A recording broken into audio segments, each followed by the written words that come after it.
Right, we are live. Good morning, everyone. Hello, and welcome to Female Leaders on Fire, our live show. And today I'm really excited because we've got a brilliant guest who I've been in each other's worlds, I think, for a couple of years now. But I'll get her to introduce herself in a minute. But what we're focusing on this week, we're talking all about why female leaders struggle with self-promotion, why they struggle to kind of really own that, just really promoting their impact and their influence and their expertise, and why it can feel a bit sleazy and a bit icky. But actually, when it comes to it, really your reputation is your responsibility, and how can you do it in that way that actually feels good, that feels like it's from the heart. So just to introduce Michaela, did you just want to introduce yourself? Yeah, sure. So I'm Michala Leyland, and I'm Wood for the Trees coaching, because you can't see the wood for the trees and you work with me, you can. It's a miracle. I'm a purpose and mindset coach. The reason I call myself that is because for me, performance is all about feeling engaged, happy and confident in anything that you do. That's what I deem performance to be. And so for me, one of the reasons that I do it is so that people can genuinely bring their vision boards to life, because we have these dreams, we have these aspirations, we have these plans that we put into place, but actually it's really about feeling happy, engaged and confident as you're doing it, rather as opposed to at the end of the road, you know, when you've that what you've achieved. And I absolutely love it, and I love having amazing clients. So yeah, feel very fortunate. I love what you do. And I was sharing about my my podcast yesterday, which will be launches on Friday. So subtle hints. We've got 2 days to go. And I did a session with Michaela at the beginning of the year when I was really struggling with burnout, and I was kind of in recovery mode. So I was just working with the clients that I already had. I wasn't doing anything else. And it really helped to kind of have that huge vision of what I wanted and what the impact that I wanted. That then, as I kind of came out of recovery, part of what I wanted to do was change my business. And I spent the last few months kind of dismantling my old business and set in place this new business, which the podcast is part of. And it was really interesting to look at my vision board, which is just behind me that way. And you can see like the little podcast. So it's that amazing thing to take something that's in your heart, let it flow into your head, and then through into your hands and into the world. And I love the work that you do. So yeah. So obviously you spent a lot of time. I love Go on, sorry. You make it happen. I love working with clients like you, because you make it happen. And yet, you know, again, we can be constrained sometimes, like when we've had, you know, health issues that maybe, you know, have caused us to not feel great. But actually, again, it's never losing sight of the fact that it's still there. It doesn't go away. You know, even when we have curveballs of life thrown at us, we can still stay true to our vision, but actually look after ourselves as well as we go. You know, it's not non-negotiable, that. Yeah, absolutely. And I think the big lesson from you, before we get into talk about kind of self-growth, because I think it's all related anyway, is that it's okay to have kind of ebbs and flows, and it's okay to have different seasons of your life when you're, you know, you might be really on and focused and cracking on, or there might be seasons in your life when you need to slow down, always to let your vision kind of breathe and then step back into it. And I think it's been really helpful to have that support, to know it's okay to have kind of those ebbs and flows. And ultimately it's just the time, if you have that vision, it's the time between how much you can give it versus when it actually becomes reality. And it's all about what are the little parts of your vision that you can have now, that I really love as well. Oh, we've got someone called Ahmed, who's a graphic designer, who's telling us all about his graphic design. Thank you, Ahmed. I'm not sure it's relevant at all. And hi, Shona, and hi, Graham, this morning. Brilliant. So from your days in corporate world, Michaela, what would you say are the struggles when women are trying or promoting themselves in terms of just sharing the brilliant stuff that they're doing? Because you, similarly to me, you reached a really good level in your career, and I know that you're really proud of what you've done. But what challenges did you find with kind of telling people about all the brilliant work that you were doing? How did it feel, and what kind of stopped you? Yeah, I think generally we're conditioned, and be more so for women than men. Again, I'm generalizing, because there will be men who feel like this as well. I absolutely know that there are men that feel like this as well. But I generally feel that women are more not to blow their own trumpet, not to show off, not to be big-headed, you know, and particularly I think in a British culture, this is, you know, that people love nothing more than downplaying, you know, their achievements and the things that they've done well. So I think one of the things that, you know, I remember I won a National Leadership Award for a national charity that I was working with in 2000, like I think it was about 2004 or something. You know, I remember the reaction from other people in my team, actually, and some of them weren't really positive about, you know, it was like, for me, I felt like I was bringing it home for the team, you know, do you know what I mean? Yeah. Because we've been all doing loads of different work, but I had been the key player in rolling out enterprise programs for people across the country. And so it was right that I got it, but other people didn't seem to feel like that. And so actually that then made me really downplay it. I didn't really celebrate it anyway. You know, I was writing a newsletter locally that could have, you know, really sort of promoted that and made it really quite a decent, a reasonable thing. But I didn't feel like I could, because I actually felt it wasn't safe within the context of my team. So, and I see this all the time now in self-employment too, in that, you know, people showing up and selling programs, or, you know, and I've had quite a few clients over the years as well, who, if you're thinking about, let's say, for example, for a promotion, particularly females will find enhancing and not demonstrating all the ways that they add value. They don't necessarily recognize it as well as their male colleagues. Now, again, you know, I'm not saying, you know, there will be men out there who feel like this, and there'll be women out there who find this isn't a problem and they can do it. Yeah, absolutely. But for me, the majority of my clients, that has been the case. And I think they find it very difficult to place that value on themselves. See just how absolutely valuable they are. Because for many, it's that inner critic voice that is dominating, with all that conditioned belief around what it means to show up and shine, you know, and we're not allowed to do it. We're sort of told not to do it, really, from very, you know, from quite young, really. I think at primary, it's okay. You know, if you're the star on the, you know, in the school nativity, or you're Mary or Joseph or whatever. Never was Mary. Like, always wanted to be. A blonde one. And I was like, why? My sister was Mary. Damn it. My sister was Mary. Haven't resented her for it all my life.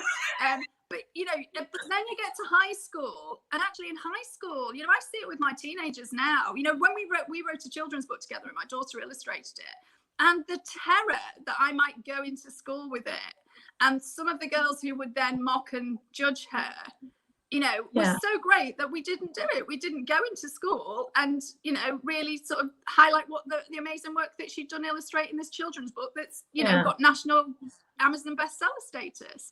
So it starts at that. And I think teenage years are particularly, you know, it's where it particularly starts. And again, even at university, I remember, you know, I used to love doing the reading for my tutorials and actually what we might be talking about, and be able to add to the discussion at uni. Oh my goodness, like for some of my friends, that was just, what on earth are you thinking of? So then you almost dumb yourself down and don't show that you're doing that work, even when you're doing it, because you want, again, it's back to, you know, you and I both love Brené Brown. It's that wanting to fit in. When actually really what we need to do is belong, don't we? We need to belong. And that's where, again, I think having a really good vision helps you gain the confidence to say, no, this is what I want. This is how I want to show up. This is who I want to be. This is the purpose for me to be here and the impact I want to make. But it takes work, and it takes courage. It takes real courage to show up and, you know, not feel the weight of that judgment from others. Yeah, definitely. And the kind of neuroscience, I love geeking out, but the neuroscience of that part of the brain that is all about judgment is bigger in women, proportionally bigger, because we were the ones that were, when we first evolved, we were the ones in caves looking after children and kind of bringing everyone together and looking after everyone and nurturing our children and creating families. So we are literally hardwired to care more about what people think of us. I think, again, when you step into the arena, you are open for judgment, you are open for criticism, and it's that big scary thing. But if we're not doing that, we're holding ourselves back. And every time a woman holds herself back, it's kind of saying that that's okay to do that, Whereas actually every time a woman steps forward for role modeling that it's okay to just own this thing that you're brilliant at, it's not belittling or putting anyone else down. It's just you saying, I'm really good at this. Which, and there was a really interesting survey as well, actually. I've been geeking out reading over the last few weeks, writing some blogs, and it was a survey carried out in America, and a group of men and a group of women did certain tests, and the women actually outperformed the men. But when they were asked a little bit of time later to reflect back, the scores the men gave themselves were like 61 upwards on average. The scores the women gave themselves was like 45 on average. And there's that 16-point difference in confidence, and that reflecting back of that different inherent. Actually, yeah, I think it was really quite good. Whereas women were like, oh, I'm not sure, and kind of almost apologising and belittling it, even though they actually outperformed. And I think that's the gap. It's almost a perception gap of how we are and what we bring to the world versus our perception of ourselves. And I think that's the thing that needs to change. Yeah, and I think as well, if you think about it, in traditional roles in the family, etc., women stay home, not less than 100 years ago, this is still the case, isn't it? That predominantly women stayed at home, looked after the children. And being in the workplace is relatively new. I mean, it isn't. For our generation, it doesn't feel it. And do you know what's amazing? My girls don't have that. They just believe that women are absolutely equal to men. And what's everyone going on about? I mean, my daughter will say, I don't actually understand why people need to stand up as feminists. She said, because there's no problem, we can all do what we want to do, because in her mind that's the truth. That's now the perceived living that she has, whereas we wouldn't have had that when we were younger, even in the 70s. So I think we've had to shift that feeling of safety, of being in the workplace, being able to get as high as we possibly want to in the workplace. I think the mental load, how that happens, what happens in families impacts that massively, because I also think there's an unconscious bias in corporate, not in all, because again, my husband runs a company, for example, that has got 3 female directors in it, and then he's the CEO. All the top team are women apart from him. But there are companies where actually that unconscious bias plays out, because ultimately there's still that belief that women will have to be the ones to run home if the child's sick, or make the school run, or make all the things that come with running a family. And so again, then that demeans almost to some degree a woman's role within the corporate world. Now, what that also means that happens is that the women themselves, to step up for promotions, etc., because they believe that they're going to be perceived to be that person. And in a lot of cases that can be the truth, but again, for me, it's not about them then doing anything. It's actually the corporate structures amending some way so that everyone gets a bit more flexibility. And I think COVID actually has really helped that, because I think a lot of bigger employers have really seen that it hasn't impacted productivity in the way that they might have thought it would do, etc. So I think it hopefully that may be something good that comes out of this current period of time. So I totally agree. I think there's 2 parts to it, isn't it? It's women empowering themselves to put their hand up, to drag a chair to the table, to do it anyway. And I think the other part is there's no point empowering groups of brilliant women if that cultural shift doesn't happen, because they're going to be all empowered, get more frustrated because they face those same barriers and unconscious bias and those gender assumptions. So it's the 2 parts. But if we were just to focus on women themselves and female leaders themselves, what do you think they can do to start taking responsibility for their reputation and that self-promotion? I think the first thing is be clear on what your vision is of what you want. So that's a really important point for me, and this is why I always start with the vision. So on a life and a business level, have a really clear understanding of what you want from your business life and what you want from your work.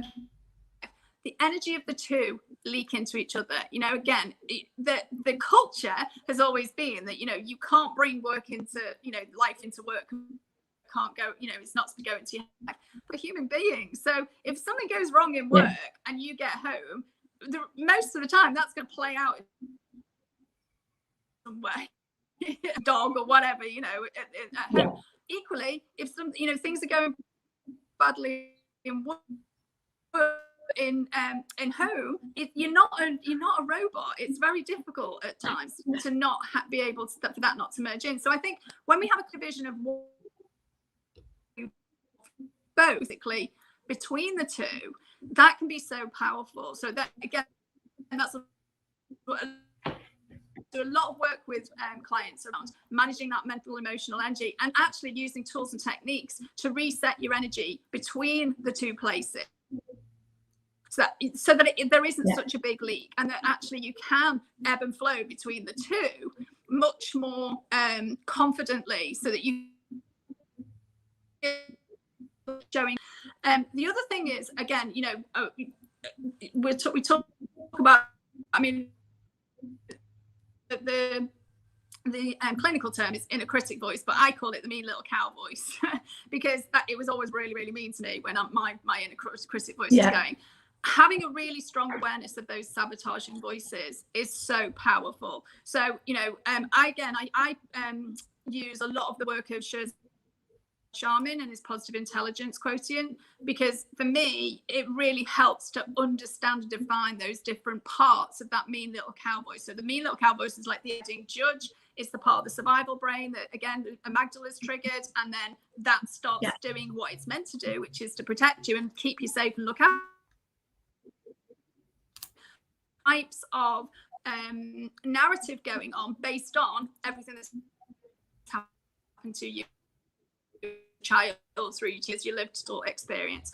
And so if you can get a handle on which saboteur is running the script, it can really impact on how confident you feel now as a grown woman, to say, actually, that's the people pleaser in me, that I don't need to behave like that anymore. I'm not 12, therefore I actually want to behave like this, and these are the boundaries that I'm putting in terms of how much work I'm prepared to do on that project. The amount of women, it's common that somebody who's really conscientious in work will end up just finding themselves given more and more projects, because when someone sees that they're really conscientious and really get the job done, they're the go-to person. But in reality, they end up being the person who ends up on their knees and burnt out because they're just continually given stuff to do. So those boundary setting is really important, and understanding the different saboteurs. The hyperachiever, who will tell you that it's never good enough.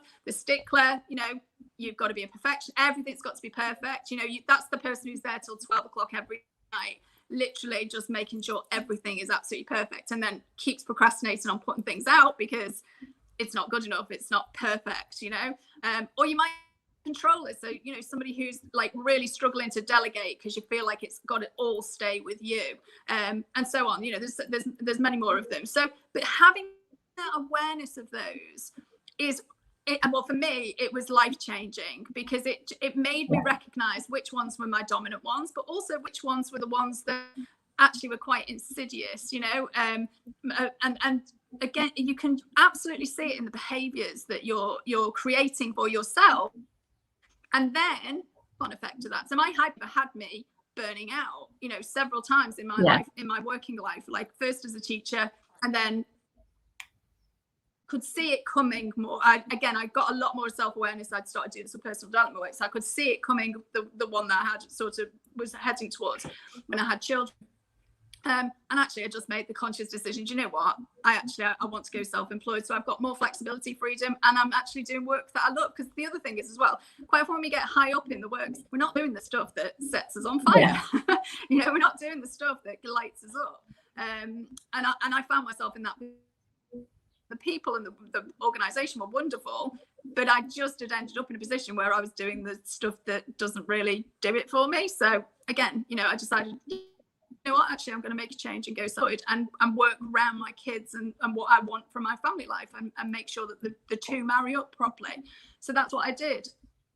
Again, it was you had to have that inner confidence to do it. Same as I'd have had to have the confidence to go for a promotion, but maybe potentially ask to retain stuff that actually lights me up. But I didn't have the confidence at that point, or the self-awareness to actually ask, and or ask that, the role would work for me better and bring out the best in me and show the best in me, and so I lay that firmly at my door, not at my employer's door, Yeah, I definitely think there's a huge fear factor, and almost that, the judgment kicking in of what will people say, but that how I try and help clients kind of reframe it is just that it's a growing pain. It's stepping into something that you can see it's scary, you can see it's exciting, or you can see it as bring them together, scare exciting, and it's a sign that you're growing, you're becoming more. And actually to welcome that, because you're stretching yourself. I'm a big roller coaster. Completely. I'm a big roller coaster lover. I love roller coasters. I love being terrified. It's like the most thing. Okay, this feels scary. But again, I get my clients, I get them to use my RISE method, which allows them to then examine, recognize what is the mean little cow voice and the saboteurs, then let them identify exactly what the truth is in what they're saying. We don't delude ourselves. There will be some truths in it, but then we are more discerning in how we then actually look at that. And then you start to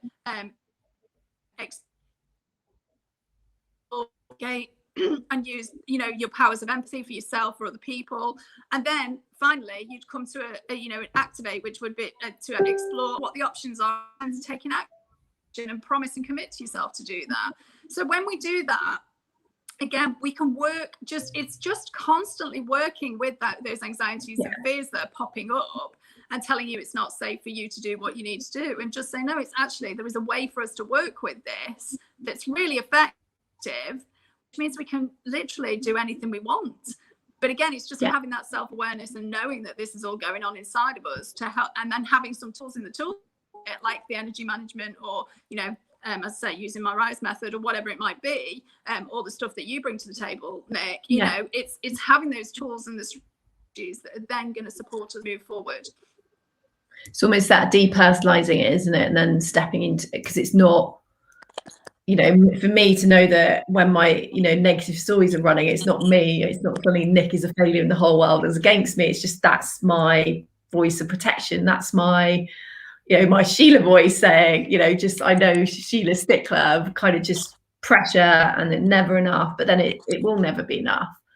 And it's that separating out and depersonalizing, and then, like you said, using frameworks to really have that vision and that energy and that excitement and that passion to kind of get back to the point where you feel on fire, and anything that stands outside of that, it's a no.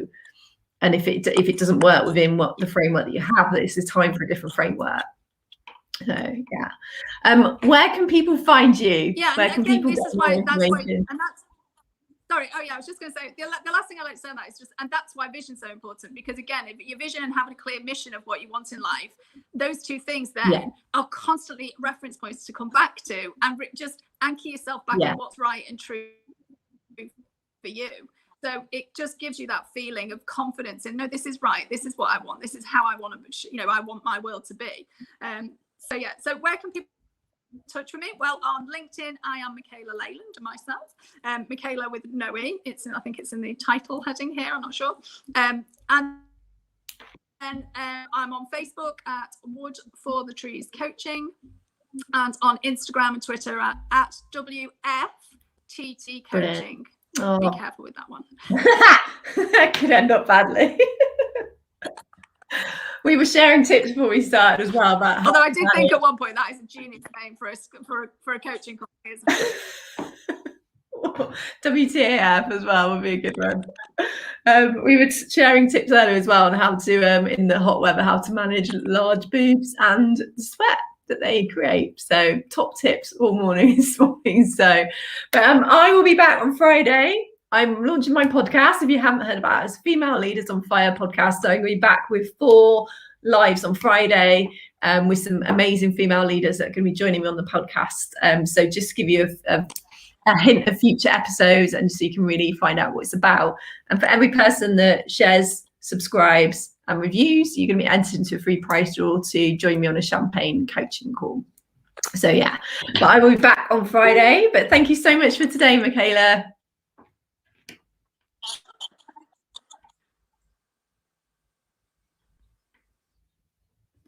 Oh, break you up.